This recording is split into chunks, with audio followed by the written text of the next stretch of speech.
Assalamualaikum students of first year MBBS. I am Mahpara from Faisalabad Medical University. Let's talk about the clinicals of hand from KLM. Before discussing the clinicals of hand, we should know about the bones of hand and their symmetry. You just need to know about their names. So इसमें सबसे पहले जो है ना हमारे पास हमने देखने lateral to medial side पे, ठीक है। इसमें 2 रोज होती हैं कार्पल बोन्स की। सबसे पहले हमने उसे देखने। सबसे पहले यहाँ पे जो लेटरल साइड से हमने स्टार्ट करने हैं, जो फर्स्ट रो में होती है ना, उसमें सबसे पहले होती है स्केफॉइड, ठीक है।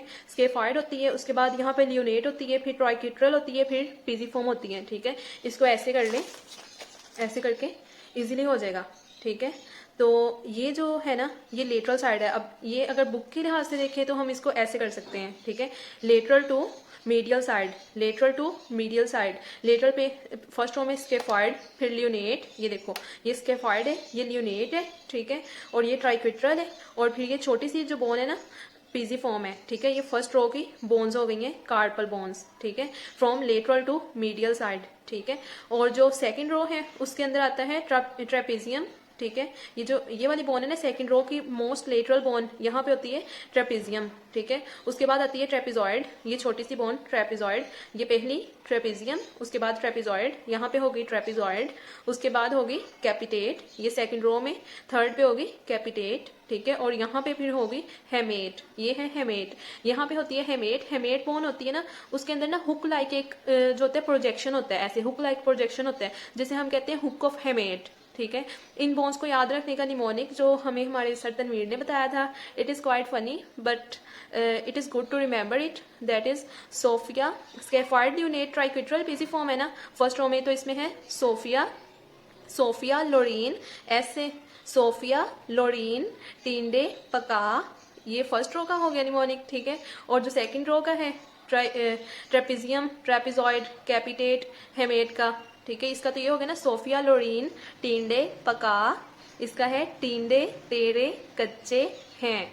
जो फर्स्ट वर्ड है ना, फर्स्ट लेटर है हर वर्ड का, वो हमने लेना है टिंडे पका, उसके बाद टिंडे तेरे कच्चे हैं, ठीक है। सोफिया लोरीन टिंडे पका, टिंडे तेरे कच्चे हैं, ठीक है। ये हो गई कार्पल बोन्स, ठीक है।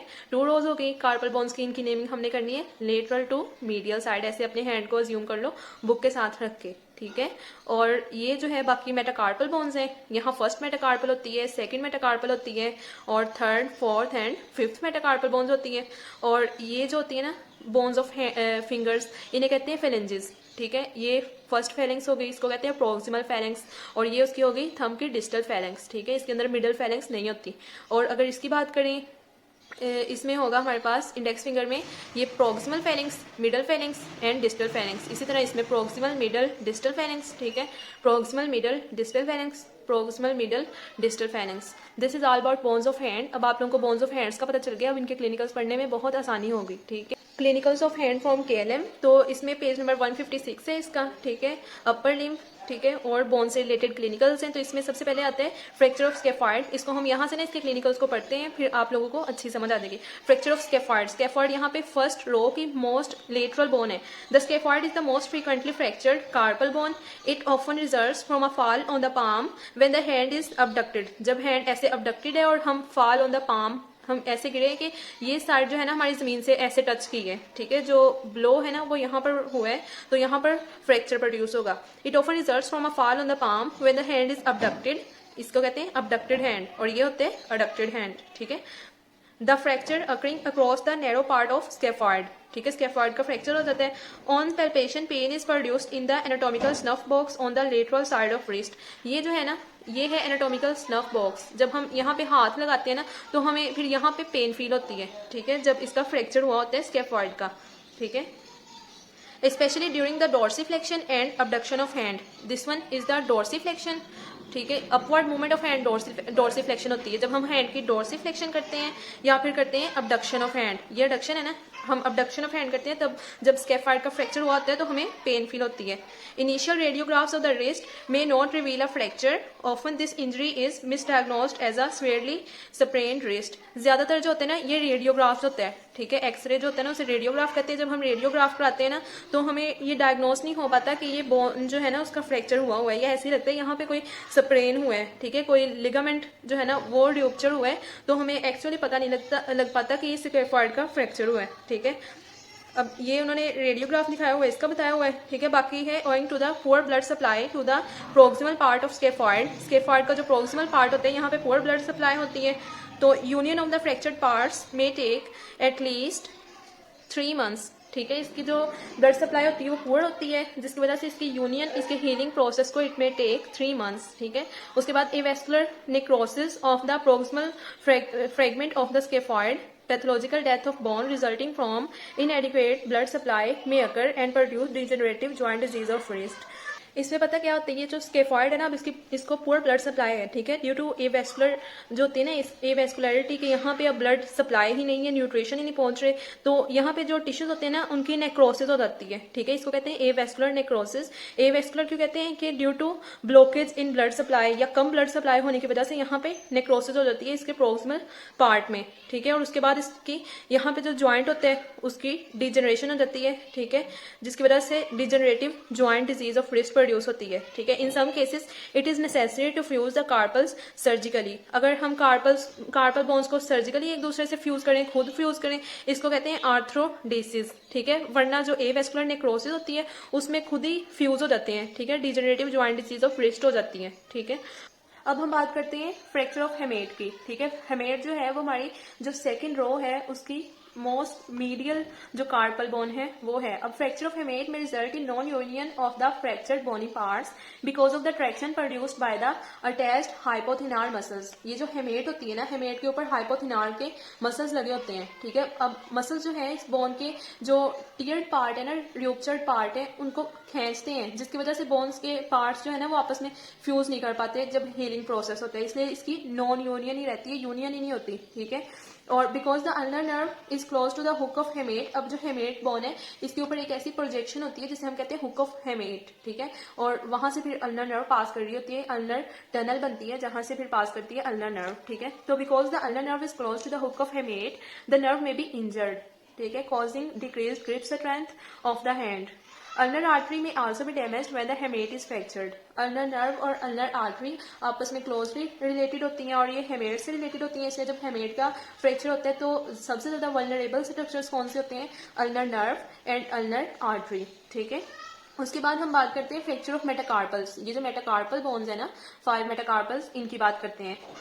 The metacarpals except the first are closely bound together. सारे मेटाकार्पल्स आपस में क्लोजली बाउंड है एक्सेप्ट फर्स्ट. फर्स्ट जो है वो थोड़ी सी दूर है, ठीक है, as compare to others. Others का डिस्टेंस कम है और फर्स्ट का बाकियों से डिस्टेंस ज्यादा है. Hence isolated fractures tend to be stable, ठीक है. तो इनके जो अलग अलग फ्रैक्चर्स होते हैं ना वो स्टेबल होते हैं, मतलब एक बोन का फ्रैक्चर हुआ ना तो ये नहीं कि दूसरी को भी डिस्टर्ब कर देगा, ठीक है. Furthermore, these bones have a good blood supply, ठीक है. Consequently, fractures usually heal rapidly, ठीक है. गुड सप्लाई होती है ब्लड की, इसलिए fractures heal rapidly. Oblique or spiral fracture of metacarpal bone may result in overriding of bone fragments, ठीक है. अगर ओब्लिक या स्पाइरल फ्रैक्चर हो गया है, मेटाकार्पल बोन का फ्रैक्चर हो गया, तो जो है इंफेक्शन हो जाएगी, पेनिट्रेशन ऑफ र्यूप्चर्ड बोन सेगमेंट्स हो जाएगी, जिसकी वजह से शॉर्टनिंग हो जाएगी, ठीक है. इस पार्ट की शॉर्टनिंग हो जाएगी अगर इसका फ्रैक्चर हुआ है. तो फ्रैक्चर ऑफ द मेटाकार्पल में result in overriding of the bone fragments और rotation of the distal fragment. या तो वो एक दूसरे के अंदर पेनिट्रेट हो जाएंगे पार्ट्स, ठीक है. तो या जो ये जो डिस्टल पार्ट है ना आफ्टर फ्रैक्चर, समझो इसके 2 पार्ट्स हो गए, एक ये पार्ट हो गया और एक ये पार्ट हो गया. हम बात कर रहे हैं मेटाकार्पल बोन्स के फ्रैक्चर की. ये है मेटाकार्पल बोन, तो एक ये पार्ट हो गया, एक ये पार्ट हो गया. इसका जो ये जो डिस्टल पार्ट है इसको डिस्टल पार्ट कहेंगे, इसको प्रोक्सिमल पार्ट कहेंगे आफ्टर फ्रैक्चर. तो डिस्टल पार्ट जो है ना वो रोटेट भी कर सकता है, ठीक है. Rotation of the distal fragment भी हो सकती है, रिजल्टिंग इन शॉर्टन फिंगर, ठीक है, जिसकी वजह से हमारी फिंगर शॉर्टन हो जाएगी अगर पेनिट्रेशन हो जाए फ्रेगमेंट्स की. और one that does not flex in harmony with the other fingers, ठीक है. तो जो बाकी फिंगर्स को जब हम फ्लेक्स करते हैं ना तो ये जो है ना ये अब फ्लेक्शन नहीं करेगी क्योंकि इसमें फ्रैक्चर हुआ है. Severe crushing injuries of the hand may produce multiple metacarpal fractures resulting in instability of hand. Fracture of fifth metacarpal, ये होती है first metacarpal, second metacarpal, third metacarpal, fourth metacarpal and this is fifth metacarpal. तो जो fifth metacarpal है, fracture of fifth metacarpal often refer to as boxer fracture. इसको कहते हैं boxer fracture. Occurs when an unskilled person punches someone with a closed and abducted fist. Closed and abducted fist से कोई unskilled boxer जो है ना, कोई unskilled person है, किसी को जब थम पंचेस करते हैं, ठीक है, तो उसकी वजह से ये इसमें जो फिफ्थ मेटाकार्पल होती है उसका फ्रैक्चर हो जाता है. इसको कहते हैं बॉक्सर फ्रैक्चर. ठीक है. The head of the bone rotates over the distal end of shaft. यहाँ पे होता है हेड, ठीक है, हेड होता है, ये शाफ्ट होती है और ये यहाँ पे होती है बेस ऑफ मेटाकार्पल. तो head of the bone rotates over the distal end of shaft producing a flexion deformity. तो हेड जो होता है रोटेट हो जाता है तो उसकी वजह से फ्लेक्शन डिफॉर्मिटी होती है. इसको तो कहते हैं फिफ्थ मेटाकार्पल बोन के फ्रैक्चर को बॉक्सर फ्रैक्चर. अगर फर्स्ट मेटाकार्पल बोन का फ्रैक्चर हो, इसको कहते हैं बेनेट फ्रैक्चर. ठीक है. First metacarpal bone permanently semi, इसकी वजह से क्या होता है, permanently semi flexed thumb produce हो जाता है, ऐसे ही थंब रहता है. ठीक है. क्योंकि शॉर्टनिंग हो जाती है ना, इसकी वजह से फिर सेमी फ्लेक्शन हो जाती है. ठीक है. और उसके बाद बात करते हैं फ्रैक्चर ऑफ फेलिंजेस. फेलिंजेस के फ्रैक्चर की crushing injuries of the distal phalanges are common. ठीक है. हम कहीं किसी डोर में हाथ आ गया तो मोस्टली जो क्रशिंग इंजरीज होती है ना of the distal phalanges they are common when a finger is caught in a card door. ठीक है. Card door because of the highly developed sensation in the fingers. These injuries are extremely painful. Fracture of a distal phalanx is usually comminuted. Comminuted होते हैं कि bone टूटी है और उसके many parts हो गए हैं. ठीक है. वो होते हैं कम्यून्यूटेड फ्रैक्चर. तो fracture of the distal phalanges is usually comminuted and a painful haematoma local collection of blood soon develops. तो वहां पे क्या होता है, हीमाटोमा फॉर्मेशन हो जाती है जहां पे फ्रैक्चर प्रोड्यूस होते हैं. Fracture of the proximal and middle phalanges are usually the result of crushing और हाइपर एक्सटेंशन इंजरीज. प्रोक्सिमल और मिडल फेलेंजेस का जो फ्रैक्चर होता है यूजली क्रशिंग की वजह से हो सकते हैं या फिर हाइपर एक्सटेंशन इंजरीज के बहुत ज्यादा ऐसे एक्सटेंशन हो गई है. ये जो मूवमेंट होती है ना ऐसे, ये एक्सटेंशन है, तो हाइपर एक्सटेंशन हो गई है, इसकी वजह से भी ये जो प्रोक्सिमल और मिडल फेलेंजेस का फ्रैक्चर हो सकता है. Because of the close relationship of phalangeal fractures to the flexor tendons, the bone fragments must be carefully realigned to restore the normal function of fingers. ठीक है. ये जो होती है फ्लेक्सर टेंडेंस होते हैं ना जो पास करते हैं ऐसे हमारी फिंगर्स में पास करते हैं, तो फ्लेक्सर टेंडेंस की तो इंसर्शन ही फेलेंजेस पे होती है. ठीक है. क्योंकि उनका फ्लेक्सर टेंडेंस का क्लोज रिलेशनशिप होता है विद द फेलेंजेस. तो इसकी जो रीअलाइनमेंट होती है ना बहुत ज्यादा केयरफुली और प्रॉपरली रीअलाइनमेंट की जाती है. ठीक है. जो बाहर से की जाती है ना रीअलाइनमेंट की जाती है और उसके बाद इसके ऊपर प्लास्टर्स वगैरह की कवरिंग हो जाती है. ठीक है. बहुत ज्यादा केयरफुल इसकी की जाती है क्योंकि इसके साथ फ्लेक्सर टेंडेंस एसोसिएटेड होते हैं ताकि बाद में मूवमेंट्स में प्रॉब्लम ना हो. ठीक है. This is all about clinicals of hand from KLM.